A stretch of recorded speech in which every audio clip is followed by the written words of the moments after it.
भाई आयुष्याचा ड्रामा झालेला असताना सुद्धा मी चाललोय ड्रामा बघायला. बघा, तशी नाटकं लय करतो मी. पण आज पहिल्यांदा तिकीट काढून मी नाटक बघायला आलोय. मोरूची मावशी. तसा 1 तास लवकर आलो आम्ही. बघतोय तर सगळीकडे नुसतं सुनसान. हा वाला एरिया तर लिटरली गव्हर्नमेंट हॉस्पिटलचा आय-सी-यूचा वॉर्ड असतो ना, सेम तसा वाटत होता.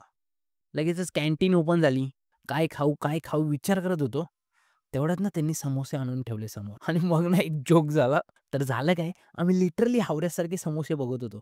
या माणसाने ना न विचारता समोसे समोर आणून ठेवले आमच्या. जो हसलो ना राव, काय सांगू. नंतर आपले समोसे आणि बर्गर उचलून आम्ही साइडला आलो. आहाहा! काय टेस्टी फूड होतं.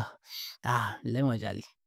सो आमचं जेवण झालं आणि लोकं पण जमा झाली. शेवटी आलो एकदाचा आत. विष्णुदास भावे नाट्यगृह. भाई नाटक चालू झालं आणि नशिबाने जे घाट मारली ना, तुम्हाला काय सांगू. तर ना एक बगाड्यासारखा समोर बसलेला. जाड दिसत नव्हता. वाकडा झालो पूर्ण तेव्हा जाऊन अर्धा स्टेज दिसला फक्त. आणि दुसरं म्हणजे एवढा घाण वास मारत होता ना कुणाच्या तरी तोंडाचा. जसं काही गटाराची टाकी उघडून ठेवली आहे. बेंचवर कोण गू खाऊन आलेला काय माहिती. एनिवे नाटक संपलं शेवटी. मजा आली पण. एकदम जबराट ॲक्टिंग केली आहे भरत जाधवने. चला तर मग निघतो. Okay bye.